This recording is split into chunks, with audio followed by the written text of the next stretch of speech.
Welcome to the Veriff Voices podcast, a collection of conversations with leaders from across the industry, sharing tips and valuable insight into shaping the future of online identity.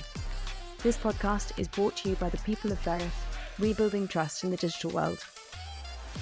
Hello, everybody, and welcome to Veriff Voices, the podcast where we talk about all things related to identity verification, including fraud, compliance, tech, user experience, and so much more. Today, we're going to be talking about legal regulations, specifically those around age verification. And joining me to do so is Dmytro Sashchuk, who is Associate Legal Researcher and Analyst here at Veriff, and a man who has his finger on the pulse of all things to do with global regulations. So a very, very good man to talk to. Dmytro, welcome, first of all, and thank you for joining us. Tell us a little bit about yourself, first of all. Hello, Chris, and thank you for inviting me. It's my pleasure to be here. Just tell us a little bit about yourself, first of all, then, and your role at Veriff, and just sort of how you came to work there in the first place. That's just a little bit about your story. So originally I came from Ukraine, but after I finished the studies, I was searching for a job, and that's how I found out about Veriff. And initially I started off at the position of verification specialist, but I always was quite interested in law. And in 10-month time, I had the chance to participate in legal project. So I actually, as the result of this legal project, I received the internship at legal team. And it turned out that it's going to be 4 years soon where I'm staying at legal team. So really much it came up from a small project, like a big domino effect, really. Yeah, it's amazing how often I hear that story, actually, from people at Veriff, about how they sort of started in one thing but sort of pivoted to something else. What was it that sort of inspired you to pursue a career in law in the first place then? And what are some of the highlights that you've seen so far in your sort of short time doing it? You know, Chris, it may sound boring, but it really boils down to the fact that law has been really interesting to me. As the big history nerd, I always found the narrative of law being an instrument of people to be rather compelling, but a little bit misleading. And I used to have this character feature where if I do not understand something, I would stare at it until I start to understand it. And the more it happens, the more interest it ignites within me. So in summary, you could really say that the puzzling nature of the law made it incredibly attractive to me to an extent that I could not help myself but to look into it. I think, what about some of the key takeaways then from your experience at Veriff? And obviously it's a very particular type of law that we're dealing with here. I think we have lots of interactions with our customers that require things in the fraud space, for example, and regulatory compliance is a big area of this. So what have been some of the key takeaways that you found so far in your experience working with our customer base? Chris, I want to really point out the phrase of Benjamin Franklin, who said, "Nothing is certain except death and taxes." And he was really correct when he said it, because when we talk about law and regulatory change, it has ramped up incredibly fast in the last 4 years, if I were to put on the pulse of it. So really, the age verification laws, as we will discover, started to ramp up even later, so like probably 2 years ago. But the whole legal framework, whether EU, US, any other part of the world, is increasingly changing due to the technological advancements. And that is definitely the key takeaway that I have experienced at Veriff. That's really interesting, and I think we've sort of seen that, haven't we? That the world is changing incredibly quickly now. The law is sometimes scrambling to take up, sometimes be in that position where we're at the forefront of things. So it's a really interesting position that you're in, and that's a great answer actually to sort of segue into the next thing that I'd like to talk about, which is this topic of age verification regulations. Let's talk about first of all sort of the global picture, if you like. So how do these regulations differ from one region to the other? I'm thinking specifically sort of the US versus UK and Europe here, but maybe just talk about the global picture as a whole. What do you think there are the main differences? I think that's a very good question, but it's also the question which we could really spend the whole hour talking the answers about, right? So just taking, the very basic example and looking at the EU and the US, I think we could start from actually outlining the common denominators. It makes it easier to understand the whole picture. So first one, and perhaps the most important one, is that underlying motives of both regulatory frameworks are the same, which is kind of self-evident, right? The idea is to protect the children or other vulnerable groups, and it needs not to be explained as to why there is a push to actually protect those children. And it's fairly easy to see that all regions are gradually moving towards increased protection. Even though the degree is different, the underlying idea and the fact that there is a pace of movement is the same. And at the same time, as I already mentioned previously, roughly since probably 2020, 2022, we have observed an immense increase in the number of legislative initiatives specifically on age verification topics, both in EU and US. So previously, those were more or less isolated initiatives, but now it's undeniably on the top of discourse. Then the second point, common among both regions, I would say, is the variety of instruments that are being used to address the issue. In the US, for example, both federal laws and state laws are being used. For example, COPPA on the federal level, or Louisiana or Utah Social Media Act, which are used on the state level. And in the similar way, even though, legal frameworks are different, not to confuse, EU does not have a federal system, but there is a European law, which is Digital Services Act, which is applicable across all countries in the European Union. There is Audiovisual Media Services Directive on the EU level. And there are other laws of different member states. For example, the German Interstate Treaty on the Protection of Minors, the Online Safety Act. So what it means basically is that jurisdiction will utilize all means possible to legislate on the issue, considering their competences and powers. The third point is that data protection and privacy remain closely connected to the issue of age verification and protection of minors. Regulatory stakeholders in both regions are trying to figure out what is the best way to balance the need for the protection of minors and the need to minimize and protect the data. Of course, this is not an easy quest, and it is fairly strongly linked to the cultural, sometimes even political discourse, and sometimes state can be perceived as unwilling to compromise on either one of the issues, which can result in the problem with another counterpart of it. So on the other side of the coin, there are plenty of differences, as we can see. So for example, even though EU and US would utilize all means possible, there is a variability in how it is approached locally. So in US, even though we can say that there is no federal law that requires adult content providers to implement age verification, many states use the system which is inspired by the state who initially implemented it. That is something that EU lawyers could say is unintentional harmonization. In the EU, on the other hand, even though there is the law which harmonizes legislative frameworks, namely Audiovisual Media Services Directive, the country's approach to how they implement it is drastically different. So the same is the situation actually with other different regions like Asia, Latin America. Even though they aim to protect minors, their legislative pieces are scattered all over the legislative framework. There can be, for example, no act as the whole which regulates the issue. Now, another major difference is something of what is actually perceived as an appropriate age verification solution. Because age verification solutions typically stand at the core of protecting the minors, right? Because this is one of the most effective methods of actually safeguarding the minors, at least digitally. And in this regard, European countries tend to be rather on the stricter side, favoring legal certainty, outlining specific tools which are provided hard or soft law to be used for age assurance.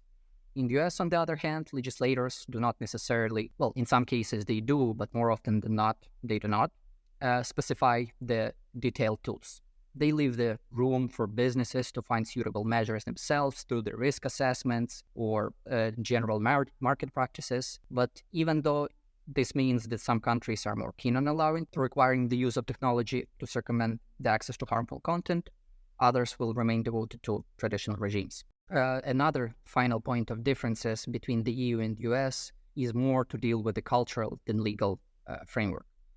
For example, we discovered the proposed in 2022 Kids Online Safety Act, also known by many people as COSA, created the duty for platforms such as social media platforms, video gaming platforms, streaming platforms to protect minors using their services from a variety of harms.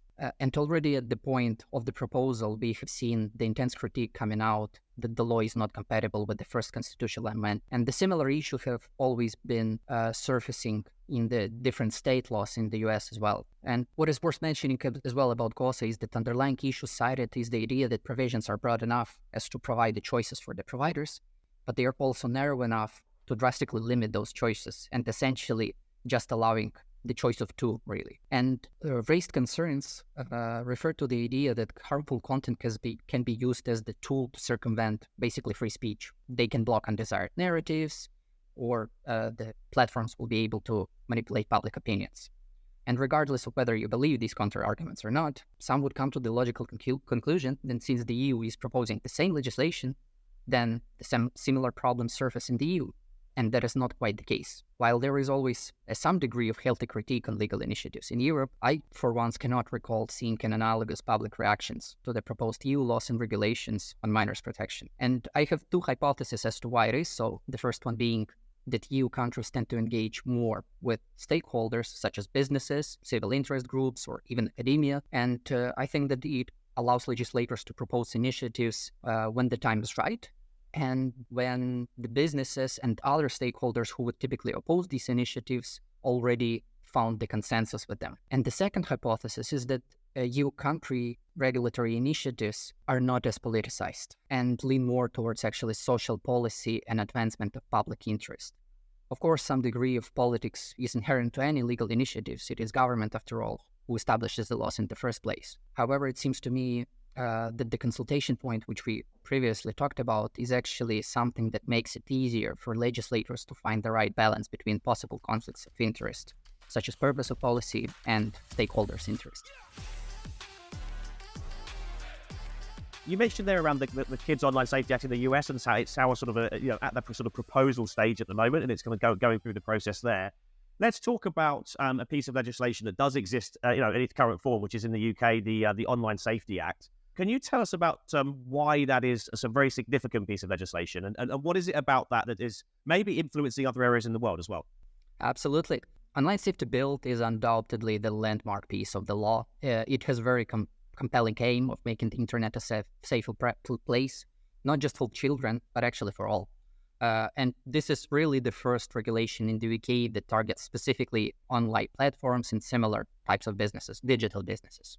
The regulator has actually included some of the examples of the companies who need to be the most concerned, I would say, about the Online Safety Act, and these include social media companies, mobile gaming companies, video calling businesses, and as a result, OSA covers quite a wide range of digital businesses. And listeners would find some similarities between the Online Safety Act and the EU Digital Services Act. So why it is significant? That's a great question. And that is probably because it contains a range of duties. So it is significant for businesses to be aware what these duties are. And just, to briefly point out that generally these duties can be categorized in three categories based on their nature. That is the duties regarding illegal harms, for example, performing risk assessment and content moderation to ensure that illegal content, such as incitement to harm, terrorism, scams, fraud, is not getting through. The second category would be the duties regarding protection of children, for example, the age verification. And third one is duties on categorized services. That is, that those that meet certain criteria related to the number of users or risk of harm, they need to publish transparency reports or enable users to control the content that they see. From the duties regarding protection of children stems age assurance and age verification, as we already discussed. And the main idea is that children are not able to access services which are not designed to them. Fairly simple. For example, pornography websites, adult-only social media companies will have to check if the end user is over 18 years old before they can access these materials. And more towards the general significance, of course, as already mentioned, it attempts making the digital environment safer as a whole. I think it's a very noble goal, very commendable goal as well. From a legal perspective, it's definitely one of the most fascinating acts in the sense that it not only applies to businesses which are set in the list, but it actually applies depending on what type of the service you provide. That is, unlike many EU laws, you have to consider if this is applicable to you depending on if you meet the criteria. And so definitely it is a significant act, and both businesses and regulators should be taking the quite active steps in looking at what OSA is to bring us. Just talking about how essential it is, I suppose, for businesses to have that protection, that duty of care almost for end users, I think is the biggest part of that act. And I'm sure that's something that will start to repeat itself in other areas of legislation around the world as well. So I think it is obviously sort of the main driver for it, as you say. What can businesses do here? Are there some sort of best business practices that you could just recommend for people to do that to make sure that they stay on the right side of this? I can certainly propose some general pointers as to where they need to look if they want to stay compliant. And these are rather simple things, such as always staying on the ground with legislative developments, familiarizing themselves with laws and regulations, assessing their applicability, and understanding the materials, because there are a plethora of these materials which regulators quite often publish. Besides that, of course, the general assessment, that is understanding business practices and risks, This usually helps us to identify what are gaps between the practices and the legislation, understand where the risks actually lie, and which of them must be prioritized. And that comes after the analysis of the legislation, because first we need to understand what is the legislation to be able to identify the priorities, right? And it is seldom the case that one solution fits every market. So the assessment needs to be done actually taking into account the regulatory needs, the business needs, and the risk assessment. The third step is probably most crucial and most simple at the same time. That is to implement the relevant safeguards. At this point, because we have already familiarized ourselves with the legislative framework, because we already established what are the gaps, we should consider which are specific measures on how we actually fill out the priority requirements, right? And one of these requirements will almost always be the age verification or implementation of appropriate age verification system as such. And not only that, but also we have to make sure that our employees understand these systems. And to be able to understand that the system itself is good, we have to continuously assess, audit, and monitor the performance and effectiveness of the safeguards that we implement. And last but not least, I already low-key hinted on it, but just to a little bit more elaborate on this, this is the education of employees themselves. Because implementing the system is one thing, but ensuring that the staff is trained to use the system effectively, they understand the social and legal importance of using the system, and they are able to identify the issues and immediately escalate them when necessary, is of utmost importance. And this is especially important if the business is global, where there are numerous regulations, and those regulations may lead to different gaps that needs to be prioritized at different times. So in general, employees need to know how to handle issues, taking into account their regulatory regimes, and prioritize the issues covered by the legislation, of course. Let's continue to sort of talk about this a little bit more around the sort of the market, as you like, and the sort of some of the trends and challenges, and maybe some of the specific use cases that we're sort of seeing as well. What would you say would be the main challenges in the current market environment when it comes to this sort of area of age regulation? What are some of the sort of trends that you're seeing that sort of businesses are sort of starting to do to sort of make sure they're on the right side of compliance here? If you don't mind, Chris, I would actually like to start with trends, because I think this is a little bit more important. And one of the trends we already briefly mentioned, but that is the thing that the markets are moving towards regulation. I think this is lays right there on the surface, and we see more and more laws coming into play. And now it is more important than ever for global digital providers to keep their eyes sharp and monitor. Another meaningful trend revolves around the fact that legacy age verification systems, for example, declaration of age, that is pressing button that I'm over 18 years old, they're becoming less and less appropriate in the eyes of their regulators. And to my mind, it is not surprising, because these systems are very easy to circumvent, and it's very easy to pass through them. And we consider that many of these challenges needs to be addressed by businesses and regulations throughout the discussion, really. So now let's talk about challenges. And to name a few challenges for the business, the first one is, of course, determining the suitable age verification method in the jurisdiction, specifically in jurisdictions which are quite inclined to use generic terms. The second one would be assessing the likelihood of things such as being access to children, because this is something that we see pop up in quite a few regulatory pieces. Basically, when you're not, or your business is not dealing with children, but there is a chance that children might visit your data, or you see the patterns that children are visiting your website or using your services, then the assessment itself would be something that definitely could pose a challenge to many businesses. For global operators, something as simple as finding out the applicable legislation may even prove to be not as easy as it sounds, because we are talking here not only about the hard law, but about the soft law instruments as well, which are like guidelines, different QA guidances issued by the regulatory authorities, which often provide a little bit of more light than the actual hard law. So here, taking for example the UK, we already have a duality of instruments in the shape of the Online Safety Bill and the Age Appropriate Design Code, which needs to be assessed by businesses, both to their applicability and the applicability of the requirements contained within those two instruments. Challenges from the regulatory perspective are also plenty.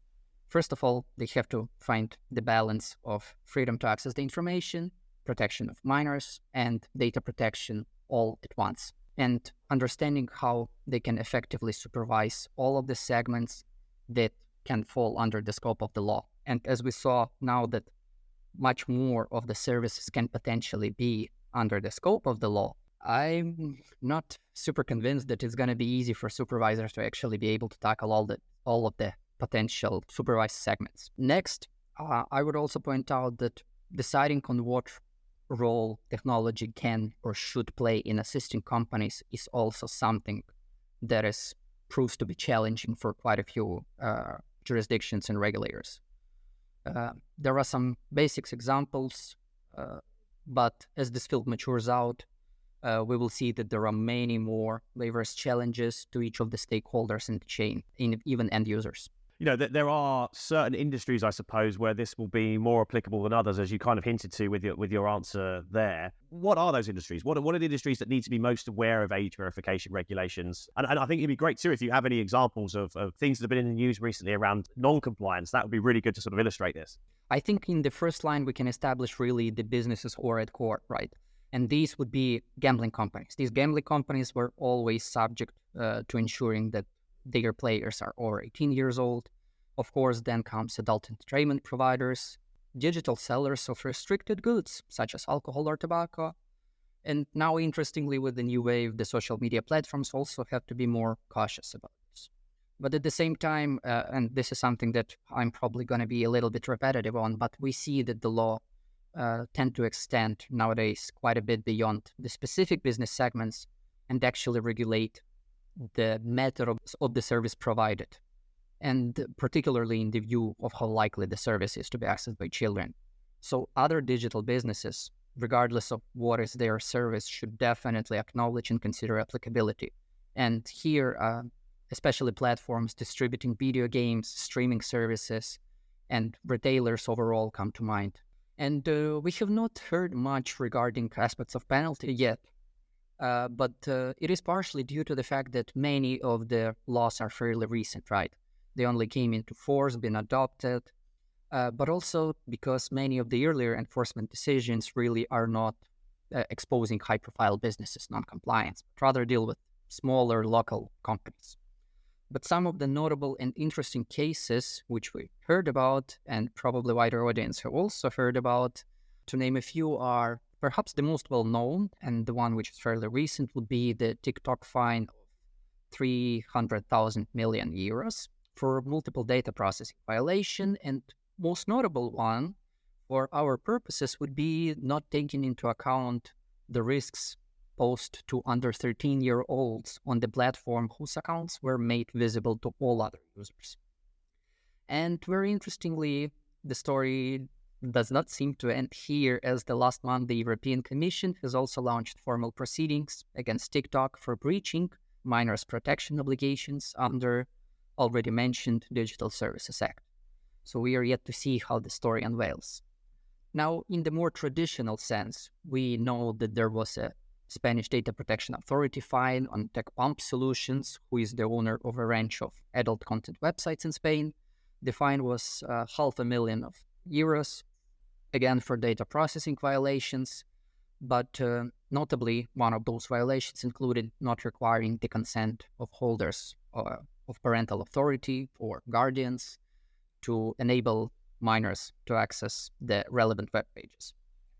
Now, I also want to talk a little bit about how this topic is actually getting a little bit of traction, and I want to bring up just one case which actually happened last week, and that is why I think it could be interesting to talk about it a little bit.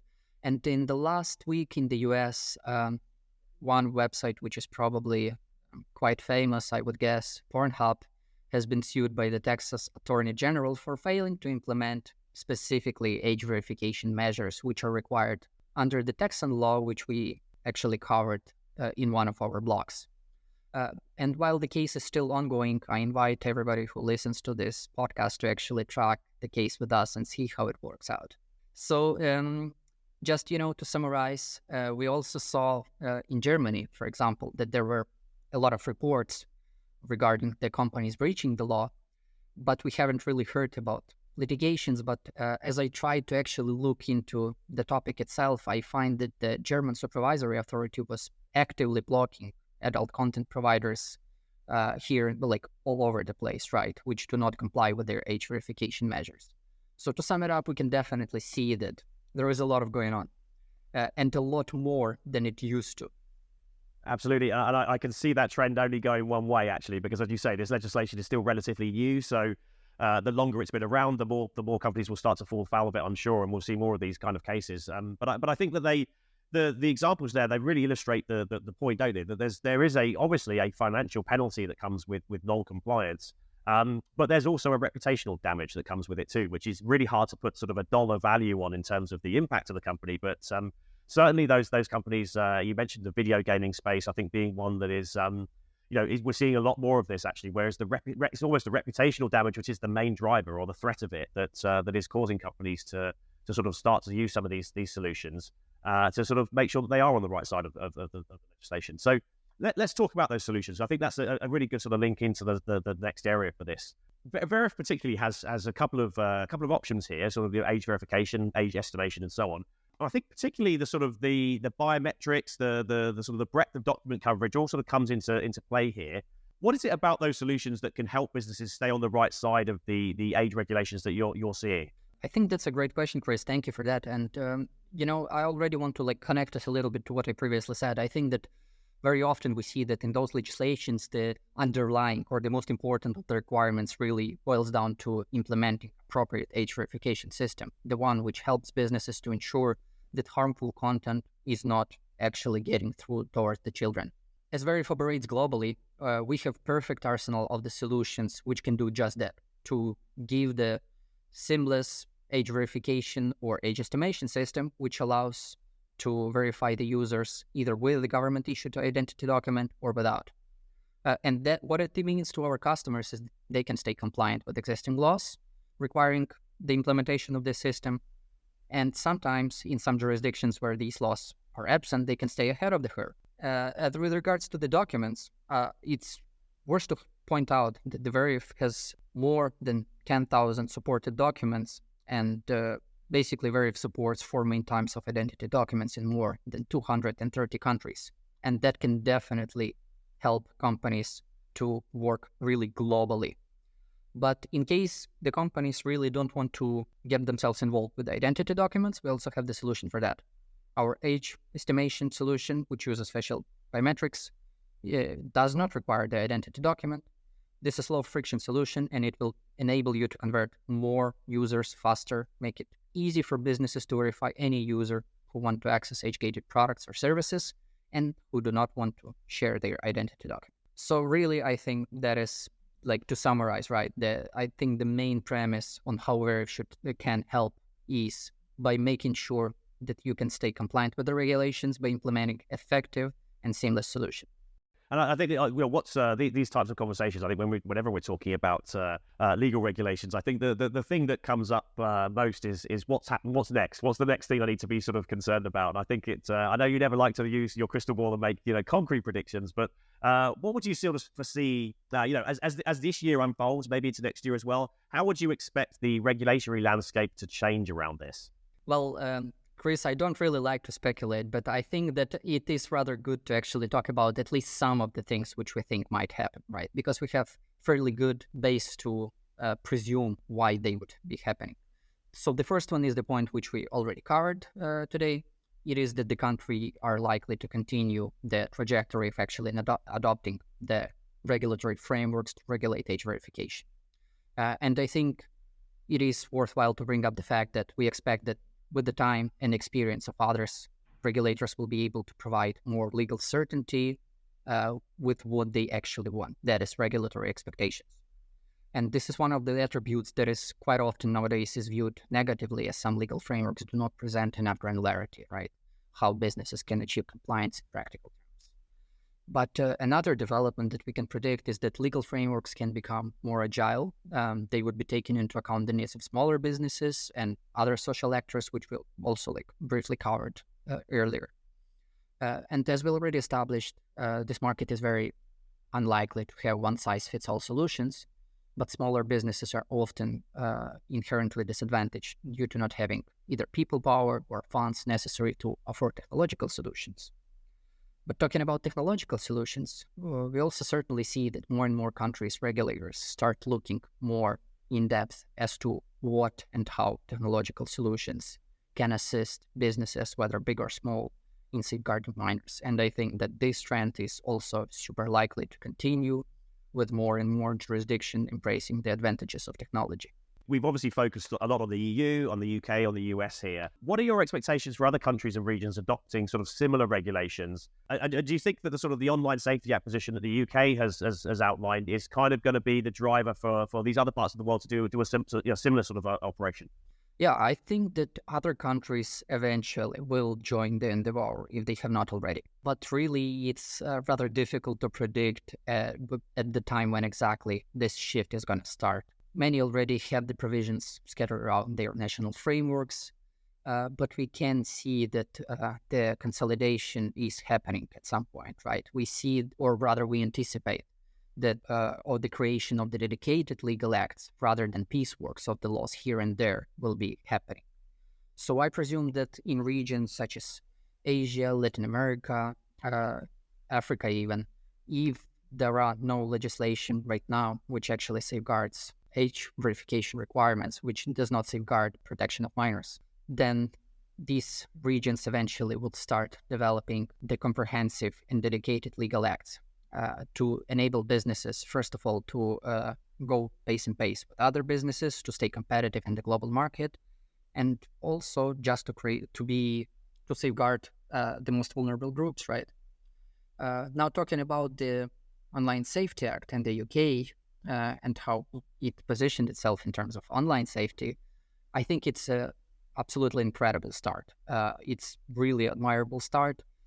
But obviously, as with anything in law, there are things that can be done a little bit better, or there are things that can be, or need to be resolved rather. One thing that I have to mention is that the regulatory authority, which is Ofcom, has still to issue and has already started. So as we also explored in our blog on the EU legislation, an array of complementary materials, which will clarify some of the more ambiguous parts of the Act itself. However, it is undeniable that service providers have to take their obligations very seriously and already at this point start looking into Online Safety Bill, Age-Appropriate Design Code, and all other applicable acts to understand how they can stay compliant and what they can do to stay compliant and avoid penalties and fines. Very good answer. I like that, and I think it's worth saying that this is an ever-evolving picture actually, and I think that what we've covered here, that I think we could probably get together in 6 months' time, and there'll be lots more for us to talk about. I think it's worth saying too, actually, for anyone listening, we do have a wealth of resources on this. It's worth checking Veriff.com for our regular blogs that are constantly updated about the sort of the changing picture, specifically the US and the EU and the UK as well. But for other parts of the world, we're looking to add those sections as we go. So there will be lots more information coming about this. It's a very interesting space, definitely one to keep an eye on. And Dmytro, thank you very much for providing such an in-depth insight into it. As I said at the very beginning, you're a man with a finger on the pulse of these global regulations, and you definitely didn't disappoint here. So thank you very much. My pleasure, Chris. Thank you for inviting me here. Awesome, thank you. And thank you everybody for listening. We'll catch you next time. This podcast is brought to you by Veriff. Identity verification made simple. Learn more at veriff.com.